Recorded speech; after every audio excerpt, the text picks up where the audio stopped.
Welcome to our podcast. This is Friends on Fire. I'm Mike. I'm a lifelong devotee of financial independence. I even wrote a book about it. And I'm Maggie, a newer convert, but just as passionate, especially on the intersection of minimalism and financial independence. We're one and the same. We are two like-minded friends who believe that talking about money with your friends and family opens the door to financial well-being. The Friends on Fire podcast is about dispelling myths, building financial acumen, and sharing your financial independence journey with the people you care about. This is Friends on Fire. Hey, Mike. Hey, Maggie. How's it going? Good. Do you know what this is back here that I'm pointing to? That is daylight and It's a window. Daylight. I have moved out of my dungeon office after the 3 years after COVID. It's about time, right? Yeah. I love that. I didn't even think about COVID and like that. I kind of thought you were just down there before, like you've always. I was, but like I didn't spend a ton of time down there because I wasn't working from home. Well, people don't see your background, but you were in this like kind of concrete bunker storage room. That's right. It just had a lot of concrete going on in it. Yeah. And in your basement, and you had like, nice looking shelf storage behind you. But you were in like a room with no windows. And so it's really exciting. You've been doing so many DIY projects around the house. So a couple weeks ago, it was only like 2 weeks ago, I feel like you sent me a picture where you like pulled out a sort of kitchen bar that was in your basement. Did it have kitchen-y stuff in it yet? Yeah, there was a sink. Okay. It was impractical. I think you didn't use it poorly as a kitchen. thought through when the previous owners built it. It wasn't useful. So he turned it into like a built-in office situation. It looks very nice. I don't get to see the actual desk and office. I just see behind you, but I see 3 windows behind you, which is what you're most excited about. Can't wait to open them up daylight. when the weather's nice. Yeah. At first, when you were moving, I was like, "What are you moving for? You have like a pretty nice setup in the other room." But I forgot about daylight and how nice daylight is. Yeah, when I went from my downstairs office to my upstairs office when my kids switched bedrooms a few months ago, I went from 1, 2, 3, 4, 5 windows in that room. It was like a corner room to 2 windows in the room I'm in now. So, but I still like it. It's just, it's less light, but I do love being upstairs. So it's We're kind of moving like in opposite directions, Maggie. I know. Yeah. I mean, luckily I still have light. It's just less light. So, okay. Well, speaking of light, I was trying to think of a good segue of, did you have to set any boundaries or say no to Britta to secure this office space for you versus where she works? Oddly enough, I actually proposed this project for her and she was not interested. And so I was like, whatever. And then I was like, well, shit, I'm going to build it for myself then. And then she's like, that's fine, but you cannot start this year. This was like December 31st. So on January 1st at 6 a.m., I got out my sledgehammer and started tearing this thing apart. So funny. Let me tell you who was not awake January 1st at 6 a.m. This girl.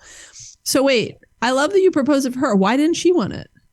She just works at like the dining room table. Yeah, we actually moved the desk upstairs to into a different room next to a window for her. Okay. She just doesn't need the same amount of space. Like I have multiple monitors, I have speakers, I have a big desktop. I have a lot of stuff going on, and she has a very simple setup. Yeah, you got a lot of electronics. It seems like she has her laptop and she's good to go. Yeah. Okay. Does she at least have a monitor up there now? Yeah, she has a big monitor. That's nice. Okay, very nice. Okay, well, you're a very nice husband that you offered it to her first, and then we're like, okay, well, I'll take it. Or was that your plan all along? No, not that smart. I was just looking for a new project and thought this would be cool.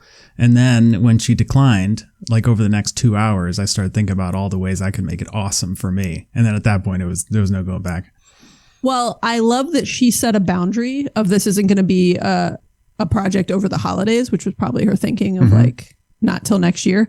And that you followed her boundary. This is actually a good example. You followed her boundary to the hour. Yeah, that's right. And started your demo the morning after New Year's Eve.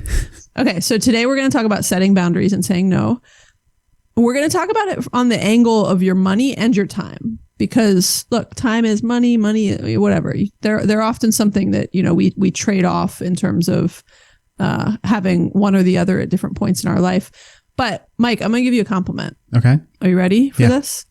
this is something from the moment I met you that I realized you were very good at. Thank you. And in sometimes like an annoying way. Don't worry. Wait, is this a compliment? Where is this going, Maggie? This is still a compliment. Not any more annoying than anybody who is good at setting boundaries. Because when you're going to say no more annoying than anything else you do. No. Because when you're good at, I'm terrible at setting boundaries and saying no. I've gotten better throughout my life, but in really like even in early retirement, I think I've discovered more than ever how bad I am at it. But I'm kind of making some progress in having some space to realize it and just have this like different phase of life where it's almost like it's all my time that I'm dealing with. Before it was so much of like I felt like it was the company's time. And so I just was, I don't know, I'm a people pleaser. There's a lot of stuff that goes into it, but I'm just not good at it. And so when you're around people who sometimes are really good at it, you sometimes get annoyed when you're not setting boundaries and other people are, because you're like, well, wait, I'm willing to do X, Y, Z, whatever it takes. How come you can't make this work or whatever, And so, you've always been good at it. We talked about doing this show like 2 years ago. I don't know if you remember. I know. Yeah. These show notes have been sitting in our like to-do folder for years. They were, and they were actually so old. They were in like an old template we used to use for show notes. I kind of dusted them off, and I've been meaning to. I read a couple books that talked about boundaries towards the end of last year, and so I had a bunch of other kind of thoughts on the topic, and we're finally doing it, right? We have a lot of ideas and topics that kind of sit on a shelf collecting dust until we get a chance to. For those who don't know, and if you ever like send us topic ideas, which sometimes people do, we have a backlog of hundreds of ideas for show topics. So we're not lacking it. Where if anything, we're trying to like narrow it down and say like, oh, we only have 52 episodes this year. We gotta focus on what we're passionate about the most, or where we have some gaps in topics, or where people are asking for stuff. So we're excited to talk about this. And I think it is a nice time of year to have this discussion. We're still early in the year, right? It's, mid to end of January. It's a fresh year. You want to get off on a good start. And I've shared frequently on this show that one of my biggest financial regrets is not investing when I was younger. I was like overwhelmed. I didn't know what to do. Well, one of my biggest like life regrets is not learning how to set boundaries when I was younger. When I really think about it, that is one of my biggest regrets. And look, I try not to, I don't dwell on it, but it's just, if I look back and think, what would I have done differently in my life and in my career? I would have set better boundaries. I worked way too much. I didn't set enough boundaries between work and my personal life. And again, it's one of the biggest pieces of advice I'd give my kids as they go off into the workforce. And we'll talk about this kind of at the end a little bit more, but it's also tough because there's a fine line between setting boundaries and having strong work ethic. And especially at like different points in your life and your career. So like early on in my career, I don't regret the amount I worked. I more regret my lack of ability to set boundaries as I got a little bit older and more established in my career and had proven myself and had a good track record and could have set boundaries without it having a negative impact on my career. Yeah. And I think this is very common for people who have really ambitions of any kind that rely on other people to be successful. So like in a corporate environment, you wanted to get promoted, you wanted to make more money, and people were setting boundaries for you, and you had to play along for the most part if you wanted to achieve those things. And then the difference is like you reached a point where you got what you wanted and then realized that you needed to push back on those boundaries. So, it's interesting.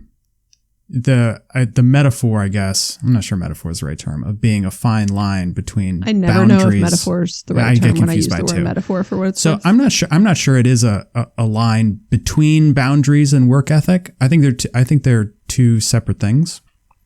Because I think you would say this about me, that when I work hard and I do a good job, and but there's just some stuff I'm not going to do, and I don't see it as like not working hard on those things, Well, I was involved in like a massive amount of what I would call extracurriculars at work, which is, we'll talk about because it's kind of my problem in early retirement also, is just I took on a lot of volunteer roles at work and things that weren't technically in my job description.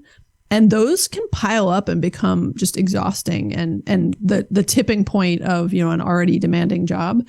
And you didn't do a lot of that, right? You did your job and you did it well, or you do your job and you do it well because you still have a job. But yeah, there are ways to, and the reason I make that work ethic point is I worked with a lot of younger people, and I would see us like in the middle of a crisis, a deadline, we were missing something. And there's times that you got to stay late and work on something, and not all the time. And if it becomes a habit, I think someone should say, hey, look, I can't make this an ongoing thing. Like I need to be home to have dinner with my family and I've got priorities and whatever.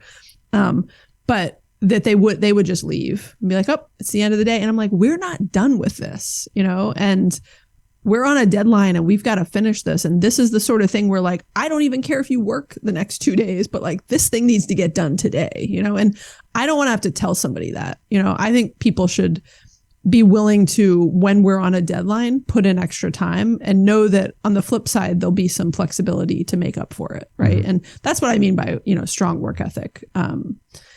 Okay. So let's talk a little bit about why boundaries matter. And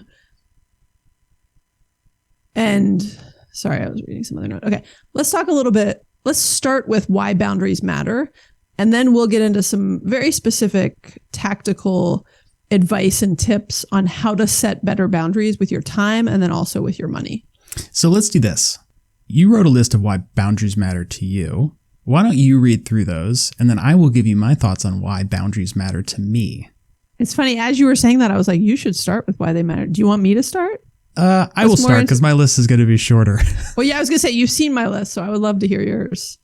Boundaries matter to me because, one, I always know that there will be some other commitment, either a fun commitment or a required commitment that will suck up my time. And if I don't have the capacity for it, it's going to be a huge problem. So there's going to be something fun I want to do. And if I don't have the free time, I'm going to feel horrible that I missed it.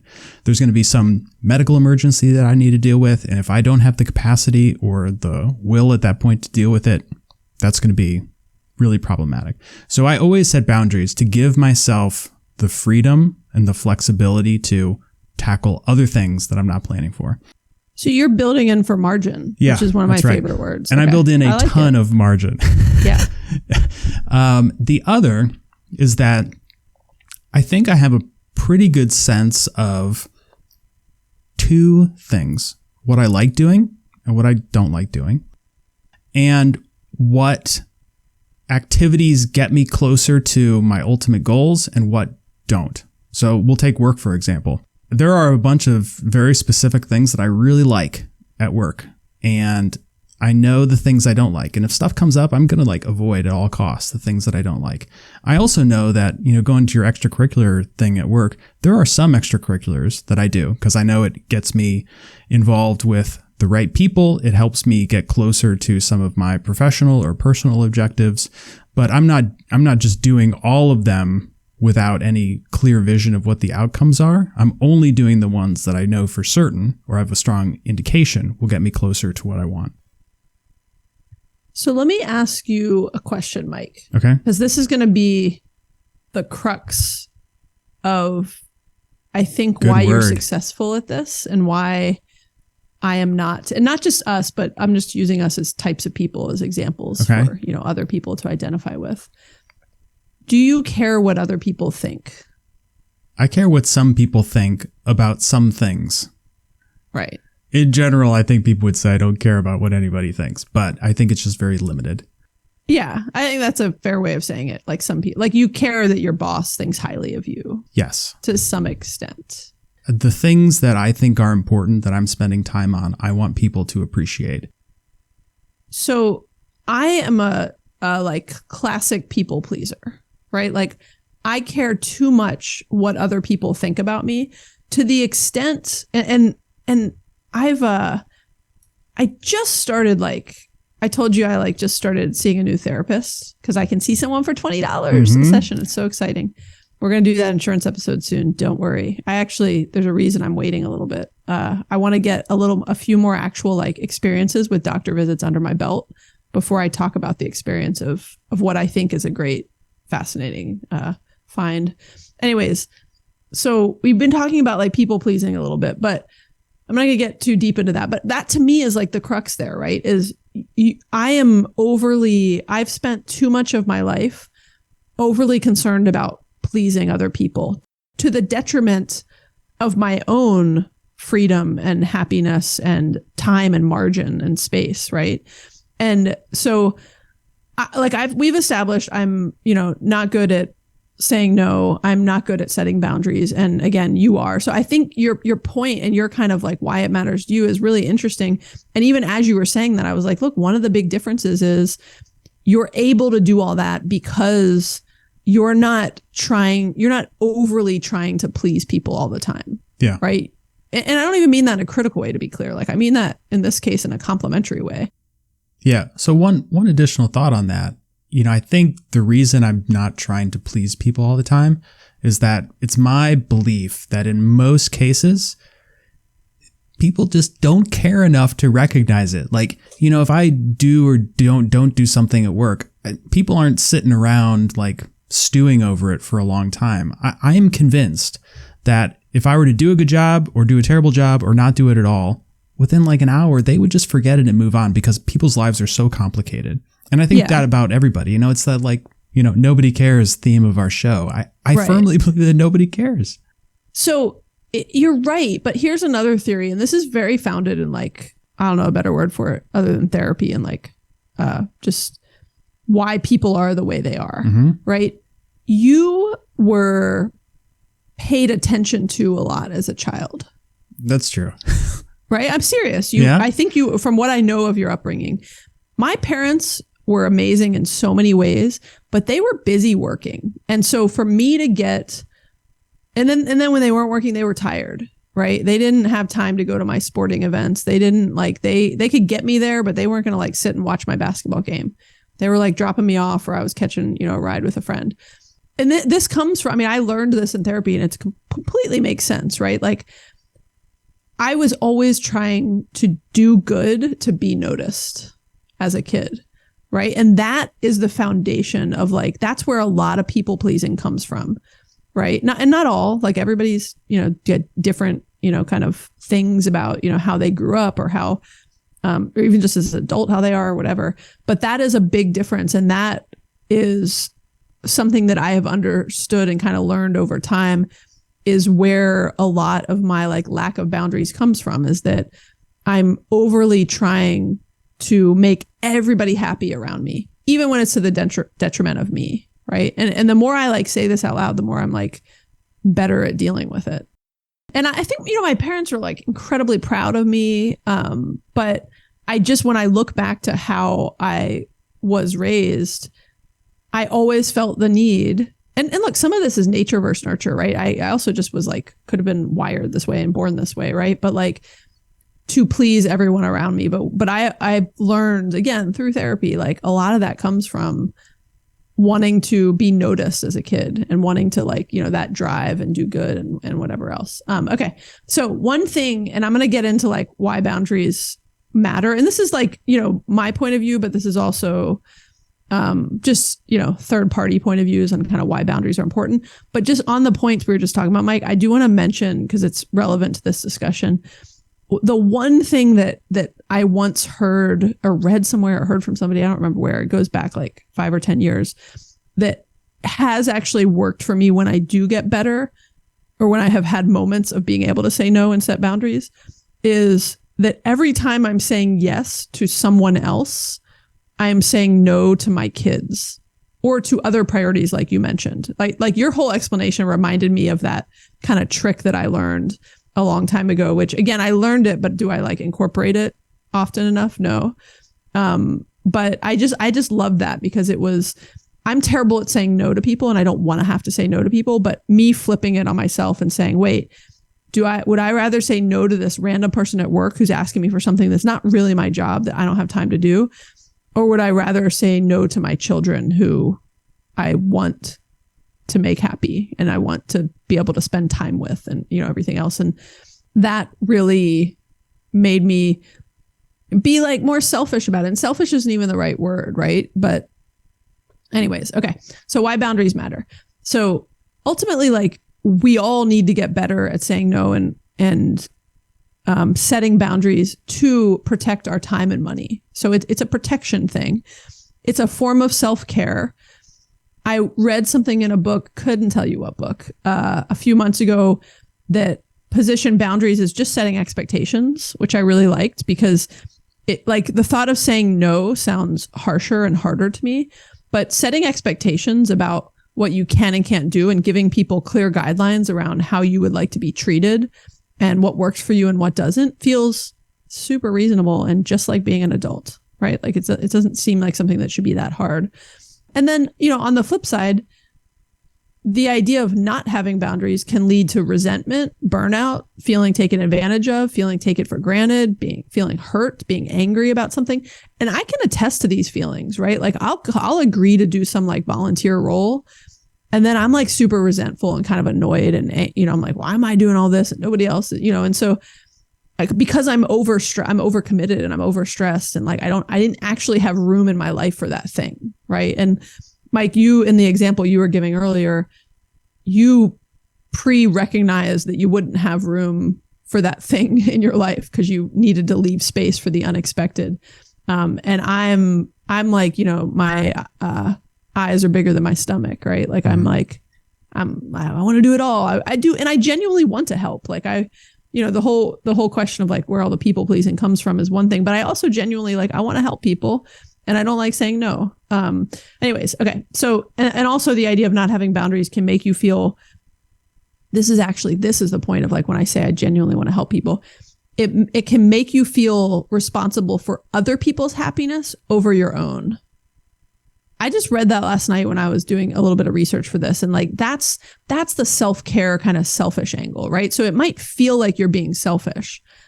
And I've looked at other people at times and been like, oh, they're being selfish. They're not giving enough to the company. They're not, whatever. They're not willing to do what I'm willing to do. And like, now I look back and I'm like, oh, they were practicing self-care and prioritizing their own happiness over, they can't make everybody happy all of the time. And it's funny, even in like having this discussion, I'm having additional like epiphanies. And I hope this is why, like, I hope this discussion is helpful to other people, but ultimately like setting boundaries is taking responsibility for your own life. Or if we want to flip it to talking about money, taking responsibility for your own money. Even me rereading and stating aloud why boundaries matter is like re-inspiring to me because I've ended up at a point in early retirement, interestingly, where I am currently overcommitted and like I am not committing to anything else. And I'm very firm on that. And I want to kind of get through some of the commitments I'm on and I'll reassess. But like I am closed. I'm not taking on new stuff.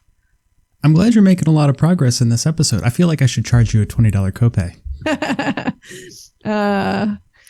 No, Mike, no. Look at that. Me saying no, setting some boundaries. Okay. So let's pivot and talk about some ideas and tactics for setting boundaries with your time. And then we'll go to money, which I think will be an interesting angle too. Okay. So as we talk about some different tools and tactics, I think one of the biggest tools and tactics to help set boundaries is what we just talked about a good bit. The idea of reframing the concept to motivate you and to understand like what boundaries are and what boundaries aren't, right? So I'm not going to, I'll recap these for like a second, but just everything I just went through of like boundaries are just setting expectations. So it's not about saying no to something. It's about setting expectations with someone else. It's about taking responsibility and care for your own time, taking your own time seriously enough to give it a voice, to advocate for yourself. You could think of it as like having integrity, right? So this is the kind of like flipping the script I have to do to get myself like okay with saying no to things, right? I have a lot of integrity. If I say yes to something, I want to show up and do it well.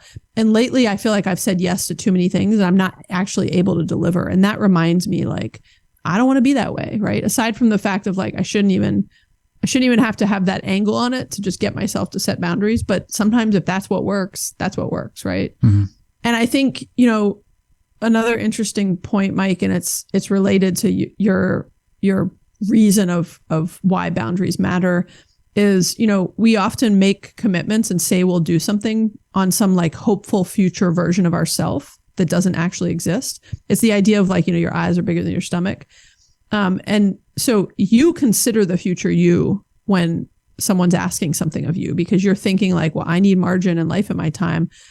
And you're realistic. I am not realistic. I think there's more hours in the day than there are.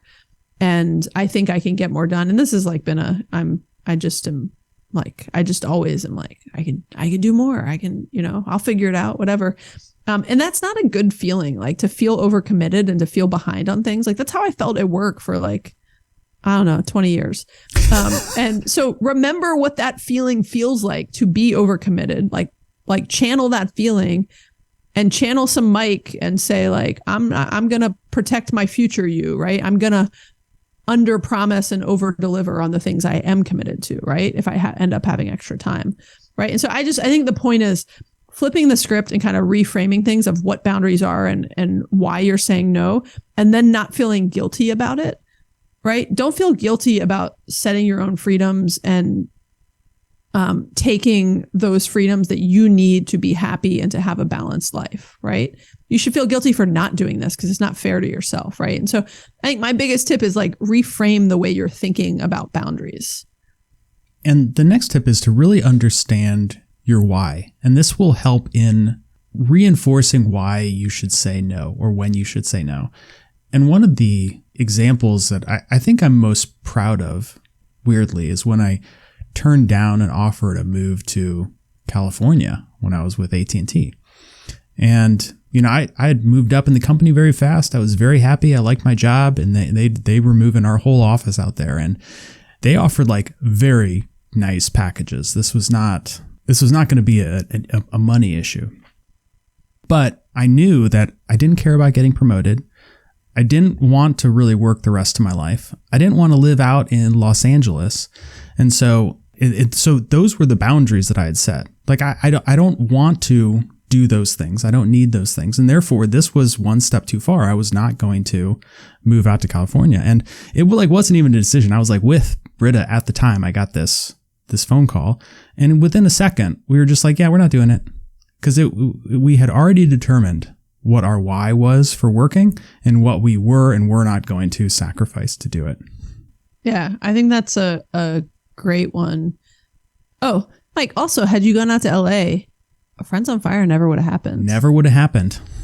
Yeah, so glad you knew your why. And like you said, you saved room in the future to have, space in your life to meet me to start a podcast. It all worked out, Maggie. I know. Actually, we say that jokingly, but the domino effect of things that happened because of my decision not to take that move has been really extraordinary. And I've learned a lot. I've found an amazing job, an amazing company, met tremendous new friends like you, had all these other opportunities. Like, things worked out really well because in my mind, I had set a very clear boundary and I was not going to cross it. Yeah. And there's no one like me out in LA. So, good thing you stayed.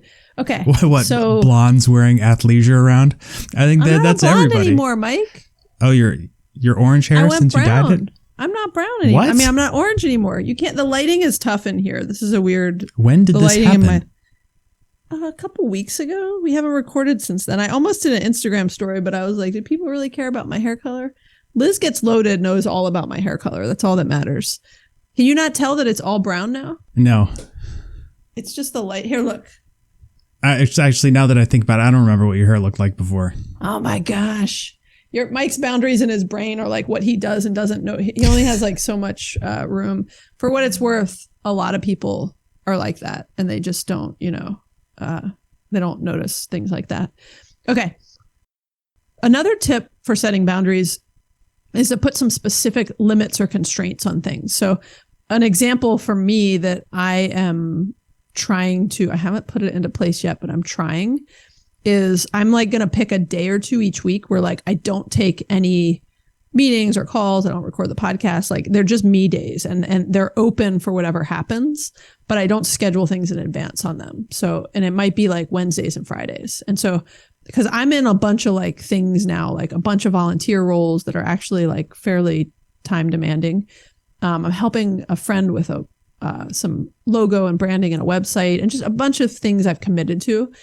And I just need some days where like I have me time, and I'm kind of losing that lately. And we've got a lot of stuff going on with like our properties and different things. And so I like the idea of setting constraints and putting some like boundaries on when I will do meetings and when I will do things. Because otherwise, every single day I end up with like something where I just am not able to do what I want to do for the day, or like things that, you know, goals that I have. And another thing like is, you know, if you're, it may be harder to do that if you're in a job working for someone else.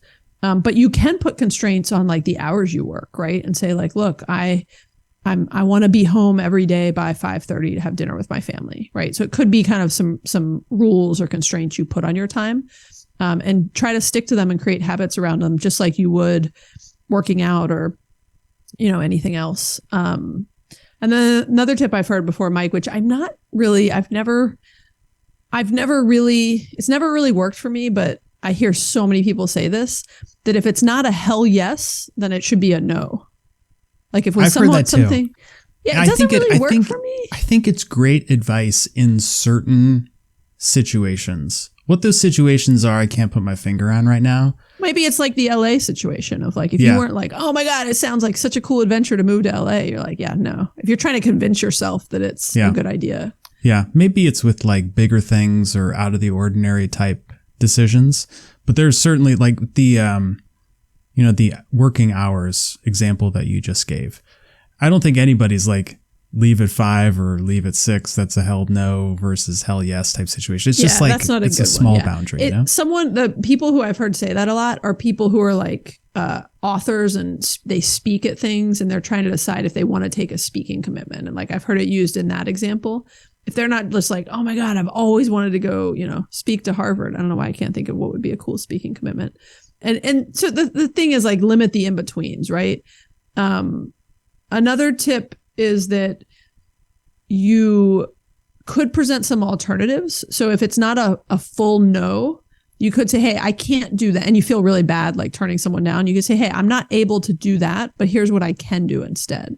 So maybe it's someone is asking you to be on like a board seat for a volunteer position. And you're like, hey, I'm overcommitted. I'm not able to do that, but I'm happy to make a donation, or I'm happy to, you know, do X, Y, Z. So there can be things that if you just feel bad saying no in certain situations, you can just think of an alternative.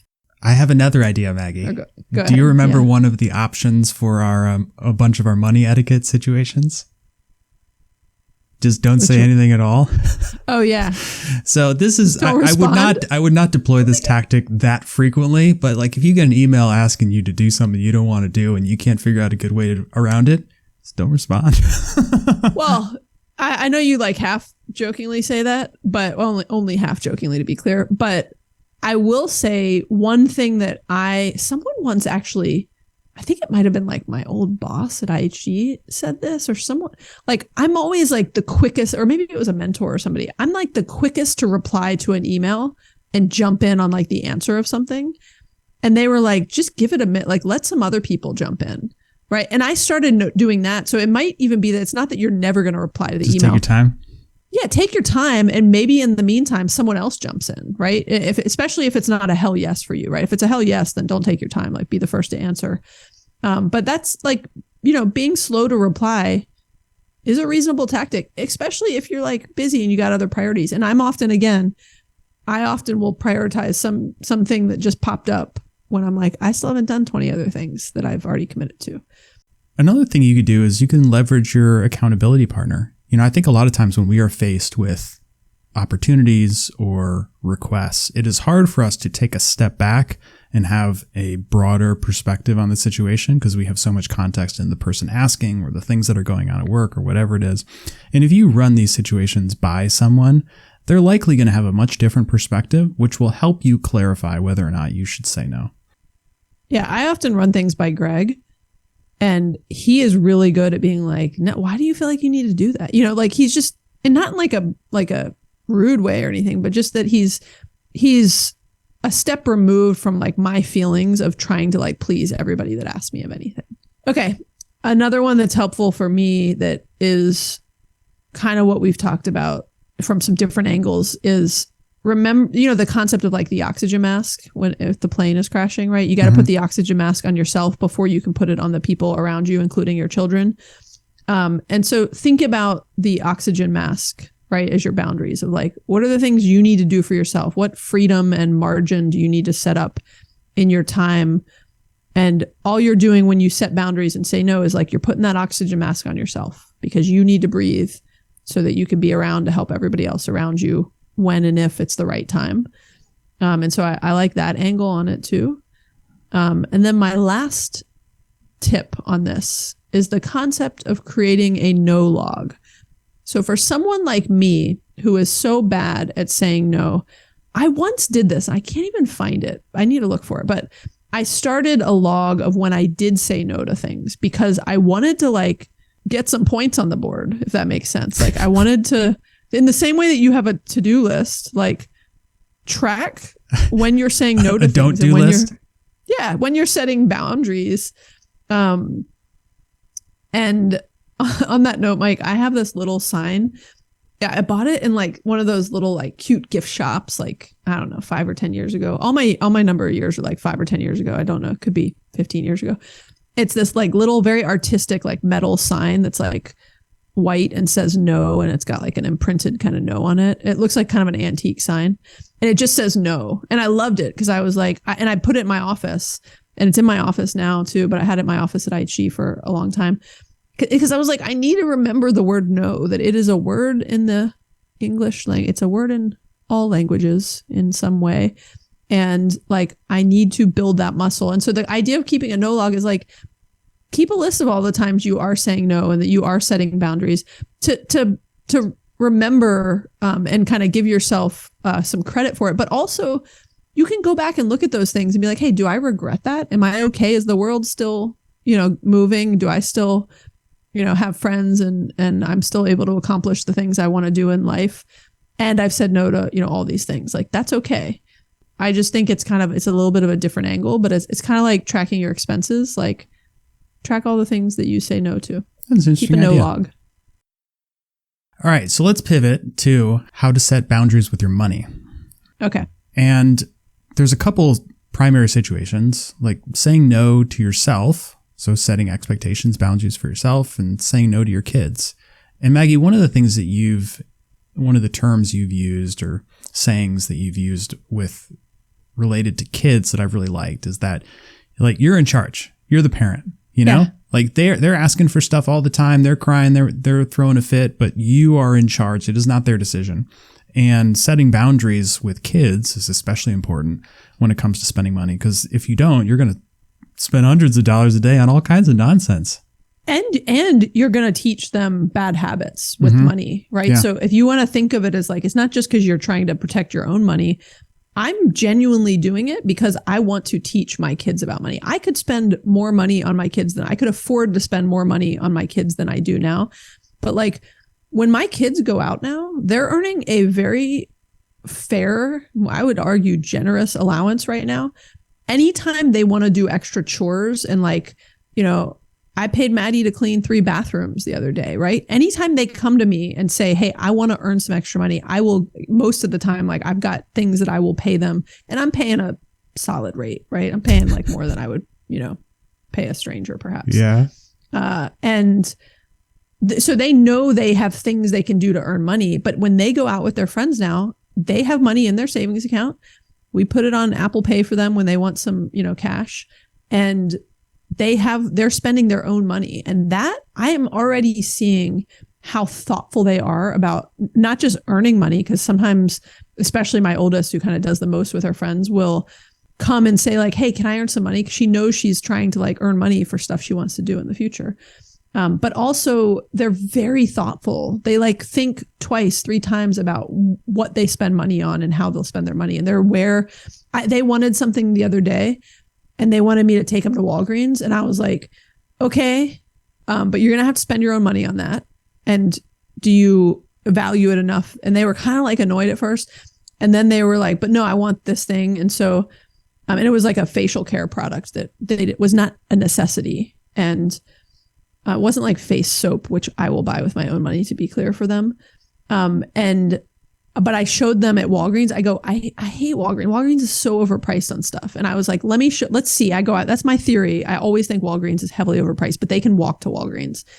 And so I looked up the price at Walgreens and it was like $14. And I looked up the price at Target and it was like $10.50. And I was like, and they were amazed and they were like, oh my gosh, you're right. And they now like, they understand the concept of like, some stores are much more expensive for the same it was the exact same product. Yeah. The exact same brand. It was a name brand product. Like, and I just, I am seeing every single day, I am so impressed at how my kids are dealing with money. And it's because we're openly talking about it. Some listener the other day asked us on Instagram about, like recommended books for talking to kids about money. And I was like, honestly, I'm sure there are plenty and go like Google it, but I've not listened to any myself. But I was like, but our biggest thing is we just talk openly with our kids about it and we make them a part of the decisions and we give them skin in the game on these things. And that's how they're learning about money. And so, yeah, I think my biggest thing about like saying no or setting boundaries with money to your kids is it's because you are trying to teach them about money. It's not because you're being like cheap or frugal with your own money. It's a teaching moment. Okay. So let's talk about, we talked about like the mindset of, and kind of reframing boundaries with your time. My biggest, we talk about this all the time on the podcast, Mike, and we can reference a bunch of other past episodes on this, but like the biggest tools and tactics for setting boundaries and saying no with your own money are around your mindset. Right? Like starting with the mindset about what truly creates happiness and realizing that it's not more stuff and that, you know, having more money in the bank gives you more freedom to make the choices you want to make with your life. And you're not, you know, stuck in a toxic job if you've, you know, set boundaries around your money and you've saved nicely. And to me, that mindset about like what truly creates happiness is one of the most important things to get better with setting boundaries around your money. And if you know what really makes you happy, it also helps you avoid FOMO, avoid lifestyle inflation, avoid trying to impress other people. They're all related to really understanding what makes you tick. And then these are also things that are going to help you set very clear boundaries with your money. Yeah. And we have a bunch of past episodes that we'll put links in the show notes to on lifestyle inflation, on our fire extinguishers one, which is a real old one, but talks a lot about like FOMO. And God, that must have been like episode 20. That was early. I was like so impressed with my, every time we'd like have a fun play on words with fire, I was like so impressed with myself. I'm less so impressed, like, you know, 3 years in, there's a lot of play on words with fire. But we'll put some links into past shows that are helpful on that. And I think a few final thoughts on boundaries. And we talked about this at the beginning. So this is a good, like, you know, coming full circle on it is, you know, I don't ever want boundaries to be an excuse for me to be like lazy or cheap. I don't love the word cheap for what it's worth, but like I'll give some examples, right? So I think I said this early on, like, right, when you're right out of college in your very first job, like it's not a great time to be setting too many boundaries verbally out loud, right? Like you coming in and being like, well, you know, I like to come in around 9 because I like to work out in the morning and I like to leave at 4:30. Like that, like dig in, work hard, take care of yourself, but also like become a linchpin, right? This is one of my favorite books by Seth Godin, like become indispensable. That is what will make you successful. And I'm not saying work so much that you drive yourself crazy and that you know, don't sleep and aren't taking care of yourself and don't have time to have fun with your friends and work out.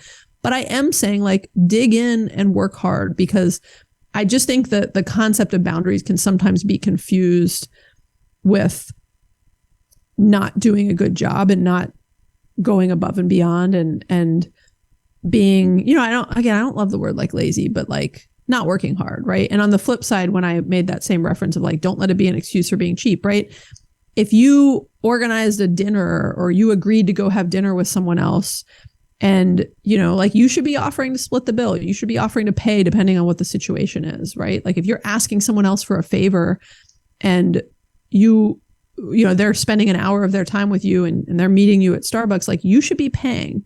You asked them for help. You initiated it, whatever it was. And so boundaries aren't like, oh, I've got a budget, so I'm going to like hope that they offer to pay for this thing that I initiated and that they're helping me with. Right. Like I just always on some of these things like to remind people at least of my thoughts, on these topics. And just the idea of, there's boundaries can be taken too far if that makes sense. Yeah, absolutely. In general, we all need to balance the idea of like freedom and self-care with the impact that we have in life, which just goes to the point of just being careful with what are boundaries and then how we also have the impact that we want to have. And then ultimately, like back to the point I made about why when we first started, Mike, about like my gut on like why you're so good at setting boundaries and why I'm not so good at setting boundaries. And again, less about you and me and more about just types of people and where we all come from in the world and kind of where we're coming from and why we are good or bad at setting boundaries. The idea of reframing and reshaping our own self-image to really have the confidence to set boundaries, right? And I'll say that about myself, right? Like I didn't have the confidence to set boundaries. I might have come across as a confident person, but I was so focused on pleasing other people to get the accolades I needed to feel confident about myself. And like, that's just the pattern I was in life. Is just, again, I'll say it because it's worth repeating, reframing and reshaping our own self-image to have the confidence to set boundaries, to reframe the inner dialogue we have to remove any guilt or judgment from the idea of setting boundaries. And ultimately, like we need to be able to invest in our own growth in this area of setting boundaries, of saying no. So that's my pitch. That's what I got. No, it's a great way to wrap this one up. I look forward to receiving my copay for this therapy session. All right. So top 3 takeaways, Maggie. Okay. Setting boundaries. Number 1, setting boundaries are a good thing. Think of it as setting expectations. Number 2, you really do need to get good at saying no to protect both your time and your money. Number 3, this is a journey, so be kind to yourself as you get better at this. Your confidence will grow over time. Keep a no log. Realize, that you're not going to look back and have massive regrets about setting boundaries. If anything, you're going to be like Mike. You're going to feel really good that you've, had a life well lived of setting boundaries and having freedom with your time and money. So thanks everybody for listening. If you've been challenged or inspired by what you've heard, please rate and review the show. You can also subscribe to make sure you never miss an episode. If you have any thoughts or questions, we would love to hear from you, and you can leave us a voicemail or text us at 404-981-3370 or hit us up on Instagram. All right. Thanks, Maggie. Thanks, Mike. Bye. Bye.